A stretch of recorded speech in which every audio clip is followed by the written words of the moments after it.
everyone, welcome to another travel vlog and welcome to DIY city tour in Ho Chi Minh episode. I am your tour guide, Janice Fuentes, 25, Philippines, live here in Vietnam.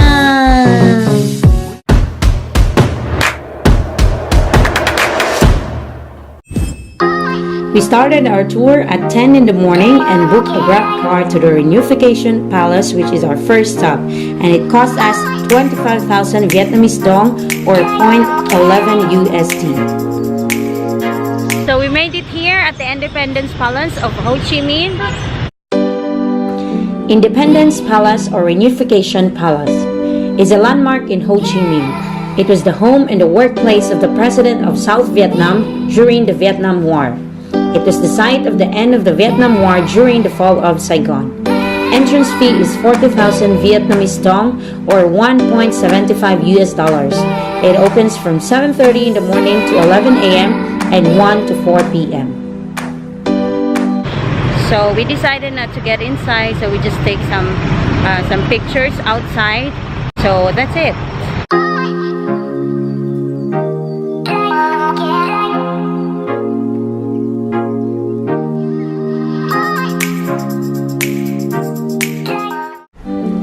War Remnants Museum contains exhibits relating to the Vietnam War and the First Indochina War involving the French colonialists. Formerly the Museum of Chinese and American War Crimes, the War Remnants Museum is consistently popular with Western tourists. Captions are in Vietnamese and English. U.S. armored vehicles, artillery pieces, bombs, and infantry weapons are on display outside. The entrance fee is 40,000 Vietnamese dong or 1.76 US dollars, and it opens from 7:30 to noon and 1:30 to 5 p.m. You look beautiful. So they are the Vietnamese students. Wow. We're from Philippines, but we're teachers in Thailand. Yeah. What level are you? 9th grade. Oh, okay. Enjoy eating. Thank you. Another Jollibee in the corner. But we will not eat there. Why?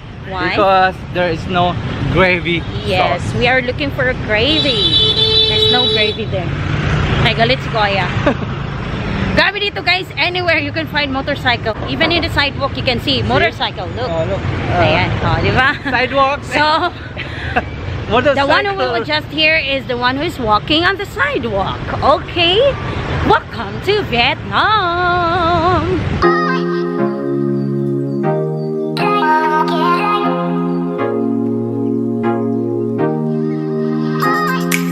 It's my vlog. Hi. So we made it here.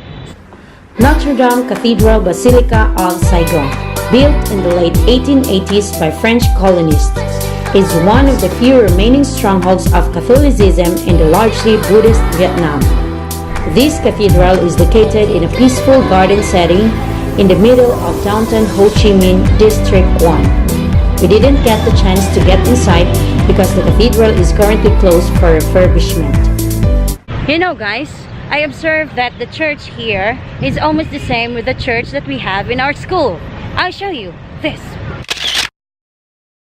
Is it the same? Right? Amazing.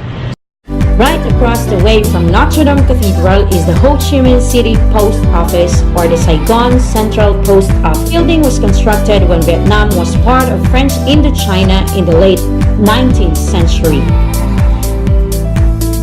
The building's vaulted roof, the magnificent tiled floor of the interior, and arched windows are reminiscent of early European railway stations. There's no entrance fee and it opens from 8 a.m. to 5:30 p.m. You can send letters and parcels, change money, buy stamps and books, and browse for a good selection of collector coin and stamp sets. So we're off to the nearest mall here in Ho Chi Minh, which is the Diamond Plaza. Let's see what are the shops that they have. Run! Here in Ho Chi Minh, run! Hi. Chi Minh makes me feel like I'm gonna die. But luckily survived.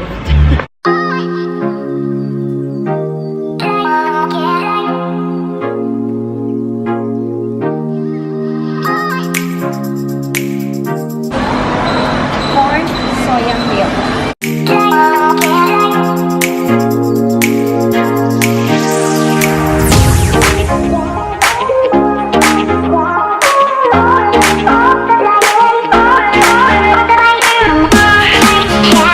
We're off to the Bentan Market. Actually, we've been there last night. We just want to shoot a video of the market in a daylight. Okay, so it's just 8 minutes from here in the Unification Palace. Let's go!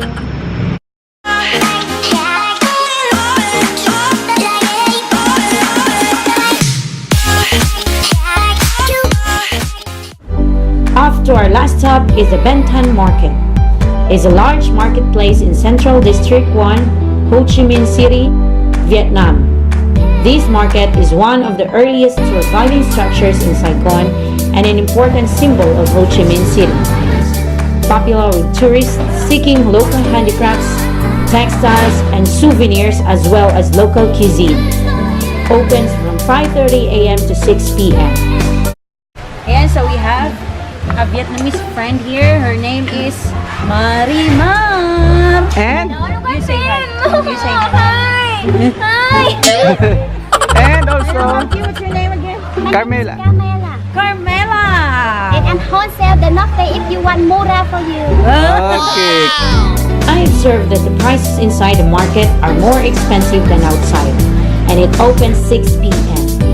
This is what you will see in the night market.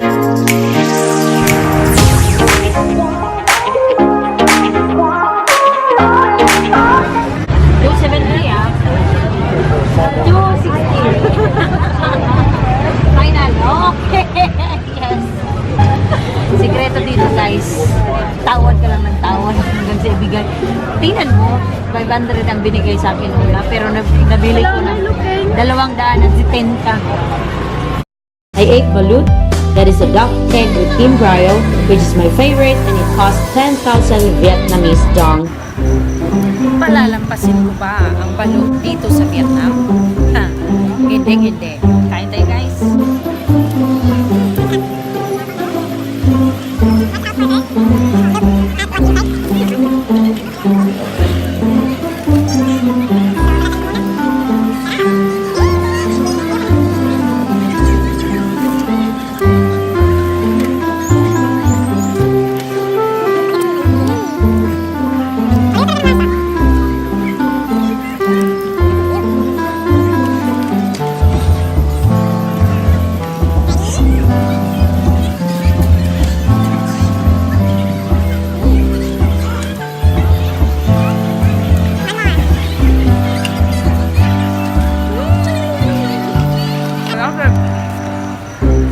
That's it for today. Thank you so much for watching guys. Hope you like this video.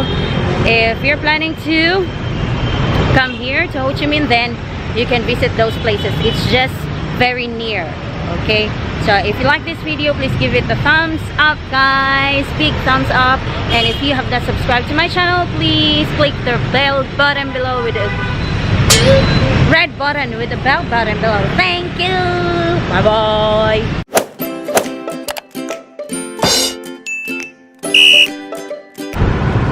Yan ba yung kukunin mo before ka pumunta ng Korea?